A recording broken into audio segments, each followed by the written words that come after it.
Yoruba trinity, if you want to use that term.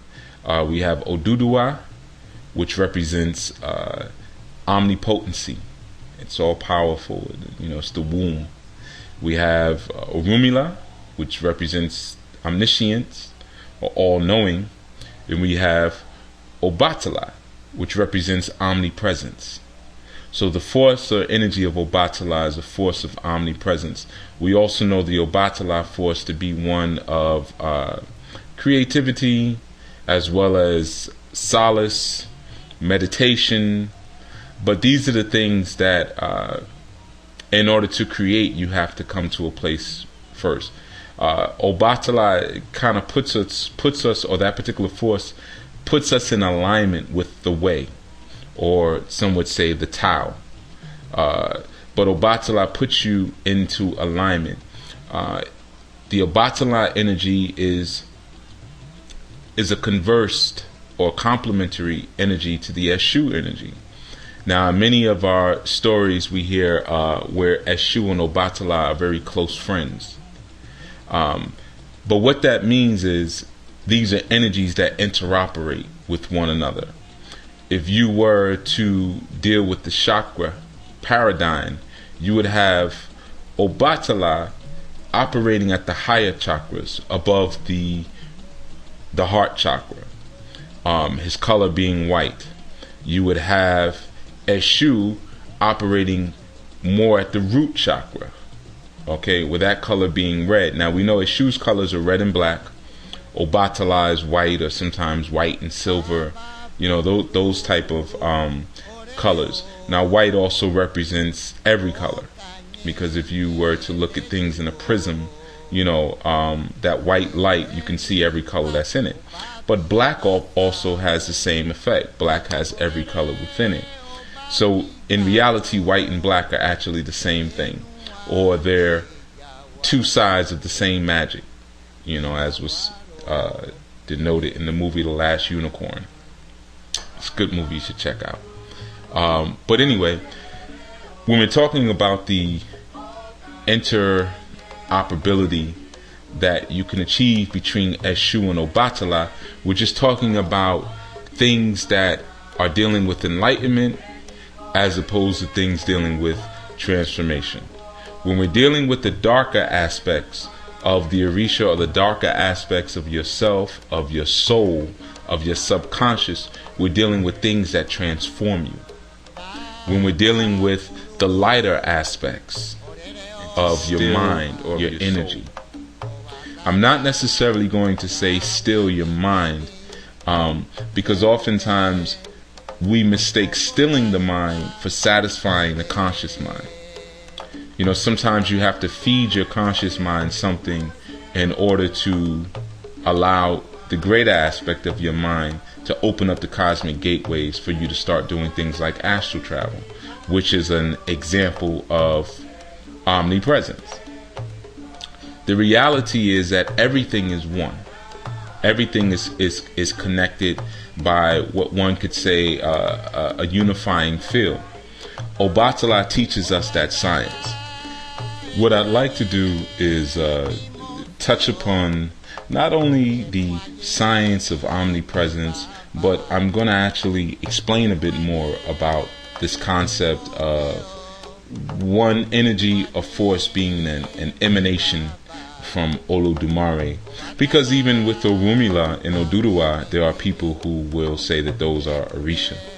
And so we'll get into those energies later, so that way we can kind of provide a precursor now to understanding what that particular session will deal with. But let's start with Olodumare, which, whether you call Olodumare the supreme being or God or the supreme intellect, in reality Olodumare is the quintessential primary and premier energy of anything coming into being. Okay, so it's the beginning. Okay, the one. Now we know that there's a zero before the one. Okay, so Olodumare is not even. I wouldn't necessarily say Olodumare is the beginning of all things, but the beginning of all things perceived. Now, in order for Olodumare to perceive itself, it emanated in a way so that it could perceive or become comprehensible unto itself. When it did that, it created Orumila, Obatala, and Oduduwa as an effort to become comprehensible. We don't speak about Olodumare much in terms of Odu. We don't have shrines and altars set up for Olodumare. Olodumare is an energy that is incomprehensible with the human mind. So in order to become comprehensible, Olodumare projected itself in front of or for Obatala. You never do it in front of him. Now, those of you who perform at Tutu, you know what I'm speaking of, and I'm not going to actually go into that. If you do not know what a tutu is or what I'm implying, then it's not for you anyway. It's for those who are at that point in the development that they have been sanctioned spiritually or however to perform that particular rite.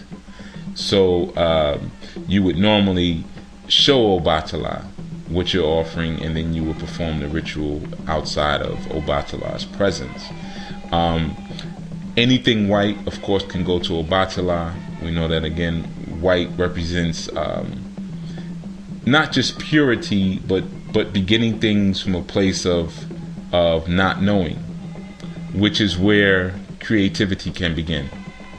Okay, and that's the interplay with the white energy and the dark energy. When we're dealing with dark, we're dealing with the void. When we're dealing with white or lightness, we're dealing with the infinity or the desire to be. The darkness deals with the desire to not exist or nothingness.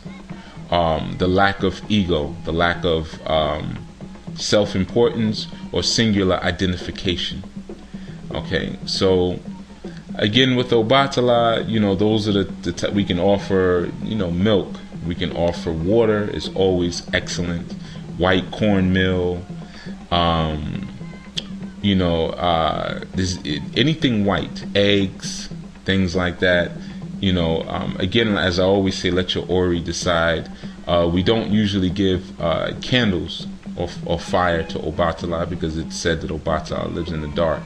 On the Ori Opon, we have Obatala in the east. And the east represents the masculine energy, but also enlightenment. Some also call him the man of the north. But dealing specifically with the Ori Opon, we have him in the east, where we also have Ogun and several other entities. But dealing with that east, we know we're dealing with enlightenment. Even when you study traditions of the people who are native to North America, you see obviously the Ma'atic feather. They dealt with the feather a lot, not only in their healing practices. They would use the feathers to wave sage and cedar smoke over the people they worked with, but you oftentimes saw feathers in the headdress